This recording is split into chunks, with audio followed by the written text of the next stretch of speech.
Welcome back to the Cleveland Baseball Talk podcast. I'm Joe Noga, joined by Paul Hoynes. Hoynesy, the Guardians swept in their home, the final game of their home series against the Cardinals over the weekend. 3 straight games, 3 straight losses, shut out in 2 of them. They lose 7-0 on Sunday, and Matthew Liberatore, another left-hander, goes out there, pretty much dominates them throughout his, 5+ innings. Just the homestand in general, 1-5, 176 batting average for the Guardians. Offensively, this team is a disaster right now. Yeah, they've bottomed out, Joe. 3 shutouts in a 6-game home series. Just brutal to watch. It seems like they lose the same way every game in, game out, which is the sign of a bad ball club. And even when breaks go their way, even when they score 6 runs in 1 inning, the bullpen can't hold it. So they are on one of those skids that is going to take it's going to take a Herculean task to an event to break to get them going again. I don't see Hercules coming in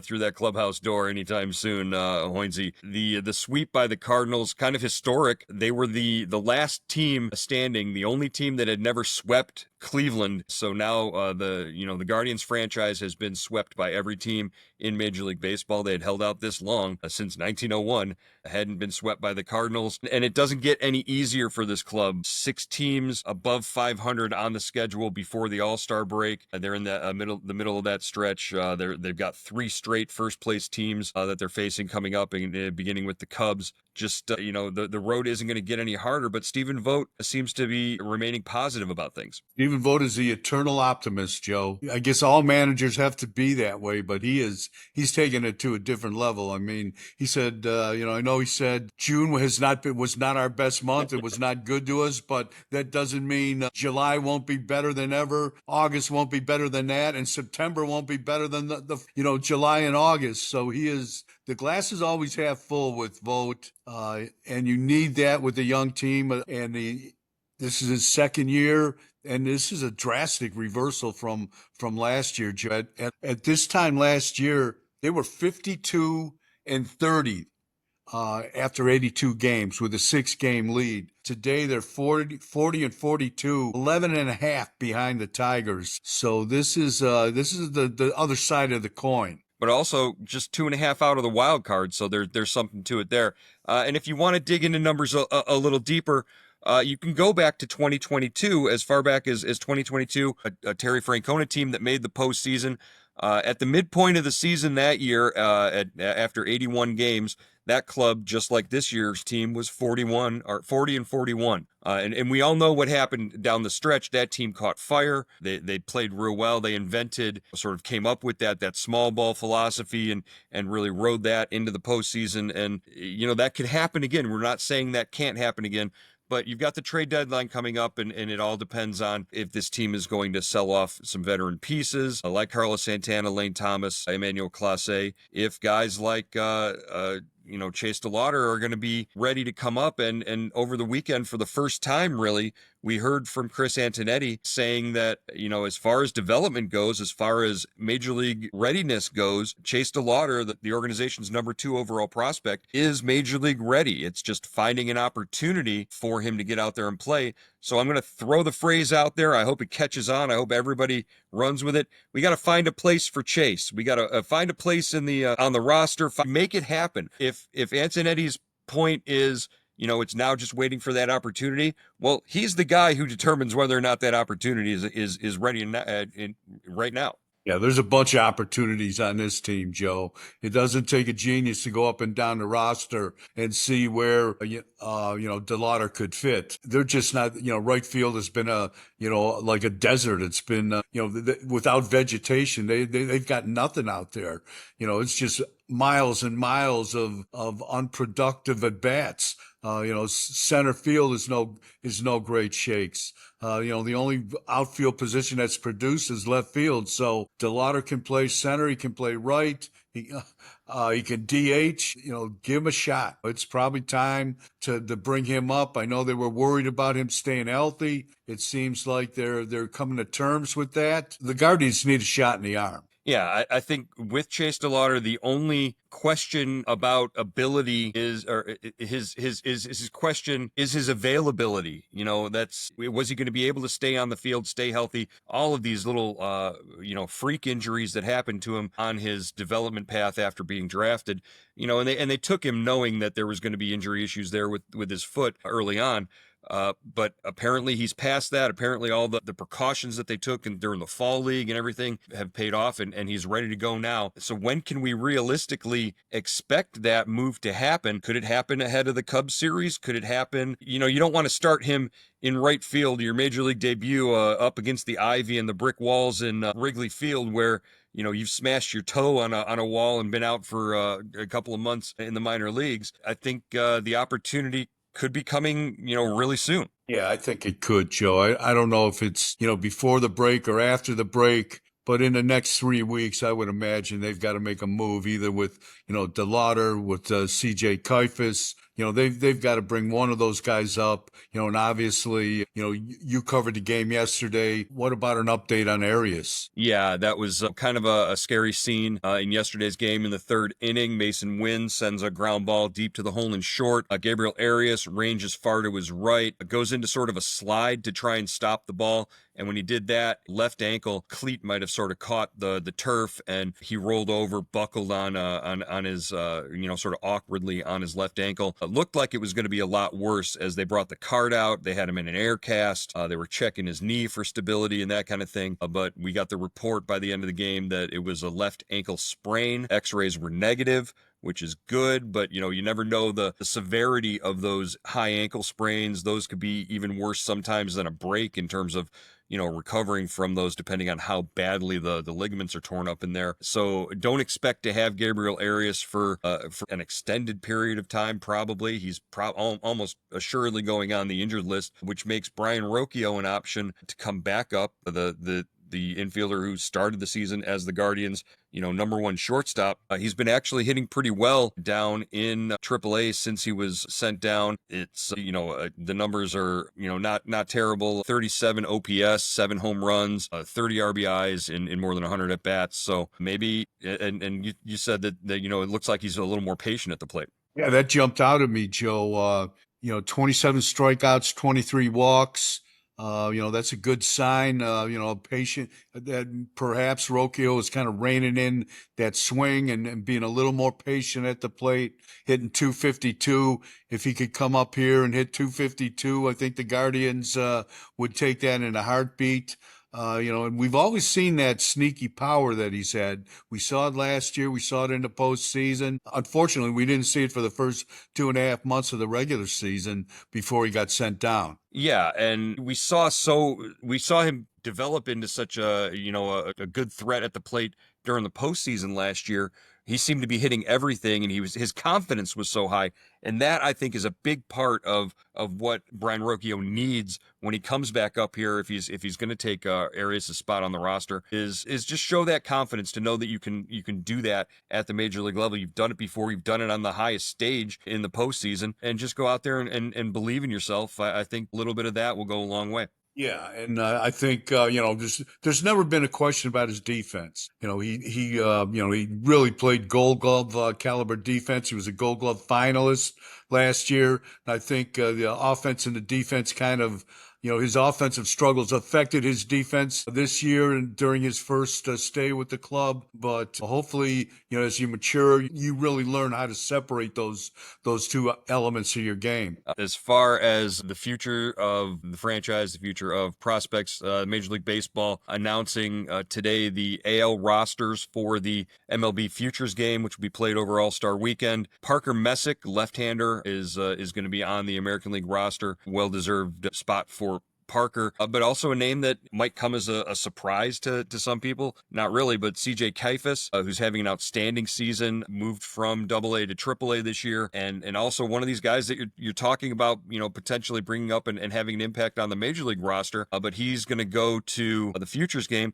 Doesn't necessarily mean or doesn't necessarily tip or give an indication of what the franchise is thinking with him to put him on the roster, because in the past, guys who have been announced for this Futures game roster have gotten called up in between being announced for the roster and when the game is scheduled to be played. It's happened multiple times in the past that, those spots have gone to somebody else because, whoops, the guys got called up to the big leagues. So it wouldn't be the first time if something like that happened, but CJ Kifus has to be pretty satisfied knowing that he's at least making a trip to Atlanta this in next month to sort of, showcase his abilities. Yeah, he's making progress on both fronts, Joe. The futures game is a big, that's a big, that's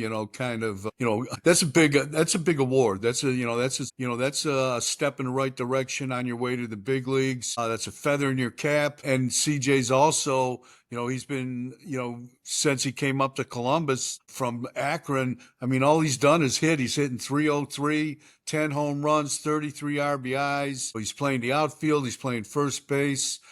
He's made quite an impression this year, and I would think that sometime this season he should get his he should be able to make his big league debut. Yeah, and that also depends on what the trade deadline moves are, and what players are still here. If Carlos Santana, if Lane Thomas are still on the roster by the end of the season, then that might block things and make it a little harder to find room for Kifus and DeLauter at the same time. You've also got to consider Juan Brito as a possibility. If Arias is lost for any extended period of time, and if Rocchio struggles in his place, what do you think of the opportunity for maybe a Juan Brito, who's not really played too many games at Columbus since returning from injury, but that's a guy that they also have to get sort of a look at? Yeah, I think definitely Brito would have a shot.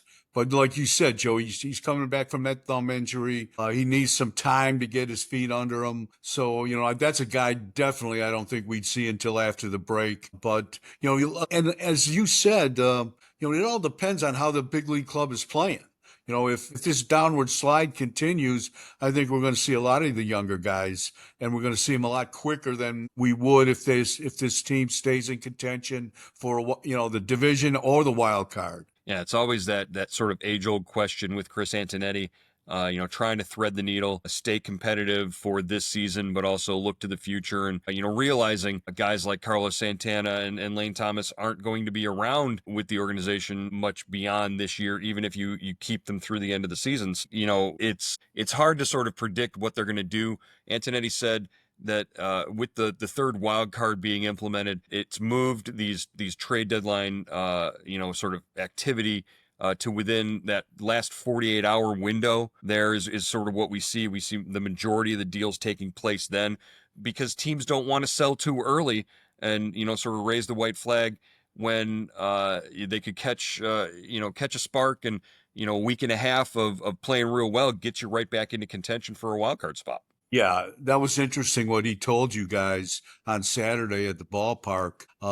Just about that when most of the activity, happens, and a deadline, really kind of pushes that, and everyone goes right to the deadline, and then they make the deals. Yeah, I mean, I would think most of the activity in this deadline on July 31st is going to come right bumping into the deadline, at the end of July. It's interesting. I wonder, Joe, in the past, have they gone all in when they have a shot at the wild card? Is that enough to motivate them? That's the thing that I wonder about. And I think that might dictate the direction they take. Yeah, I think the wild card is, if you stay the course and you run into it, that's great. I think missing the wild card by a game or two, you're going to still play competitive games down the stretch. You're still going to, have people come out to the ballpark and want to see those games. I don't know. It doesn't feel like 2023 when they sold off Aaron Savali and Josh Bell, and sort of sent that message unintentionally to the veterans in the clubhouse. Hey, we're packing it in. So I just think the way that they play out the next couple of weeks here is going to go a long way in determining if they make that bold move, if they trade Emmanuel Clase and try to get a big return, or work a three-team deal and and find a bat to land in the middle of that lineup, even if it's a 1 or 2 year rental, which they could still do. It's not in their nature, but maybe something provokes that and it happens down the stretch. What we're seeing out of the starting rotation lately has been really good, and it's giving you sort of the hope that they can stay in it. Even with Shane Bieber, not being an option now until more than likely after the All-Star break. Just what are you seeing out of the rotation in their last couple of turns through that gives you hope? Yeah, Joe, I think they're getting deeper into games. That's an encouraging thing. Luis Ortiz, especially, went 7 innings his last time out. That followed really a good start against the A's. When he went, I believe, 6 innings. Logan Allen seems to be getting deeper into the games. Saccone had been getting deep into games too. He went 7 innings the last time out, but he couldn't get through the fifth, against the Cardinals. So that's a bit of a concern. Ran into the long ball problem again. But yeah, I think the rotation as a whole is making some strides. They're still young. They're gonna make some mistakes. They're gonna have good games and bad games. But they're what, 26 to 28, I think, all of them. So that's encouraging. Going forward. I wonder about some of the bullpen guys. I mean, the way they played, does that devalue a guy like Class A? Class A, when was the last time he had a save? I don't think he had a save on this homestand. They only won one game, so I guess I don't know if he had to save in that game or not. But No, it was a he walk off. really hasn't pitched. He hasn't really pitched that much. He hasn't really had that chance to build those save totals that he did last year.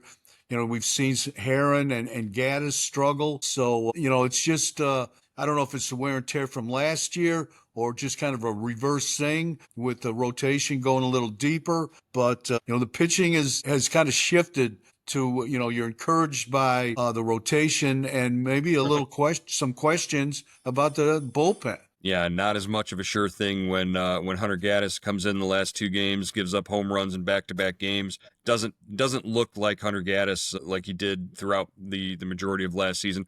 Although he did have a stretch last year when they were in Atlanta where he struggled a little bit, but then he was able to sort of lock it back in, and he was really good down the stretch and was really good at the beginning of the season as well. So I'm sure that if we were to ask Stephen Vogt right now, he would remain very optimistic about Hunter Gaddis and just tell he's one of the best pitchers in the world and all of the very positive rhetoric that we hear from Vogt on a daily basis. Cade Smith, seems to be back from whatever back spasms or whatever back injury was ailing him, was making him unavailable for a couple of days there. I'm still not sure. Sometimes I think it's all cloak and dagger, and maybe did Cade Smith really have a back injury? He was walking around the clubhouse pretty free and easy. I'm wondering, maybe they keep him down for a few days to make it seem like they really needed to keep Class A on the roster, maybe pump up his trade value. I don't know. It's all weird conspiracy theories at this point for me, but I'm not one to put on the tinfoil hat anytime soon. Hoynesy, that's going to wrap up today's edition of the Cleveland Baseball Talk podcast. We'll check in with you from Chicago as the Guardians open a 3-game series against the Cubs before heading back here to face the Tigers in a big 4th of July weekend showdown. Should be an interesting week of baseball after an off day today for the Guardians. Yeah, definitely, Joe. It could be. I mean, it could, really kind of tilt the season one way or the other. Yeah, it'd definitely be a topic of discussion tomorrow in terms of is this the fulcrum? Is this the balance point of the season right now as we approach? So we'll check in with you again on Tuesday.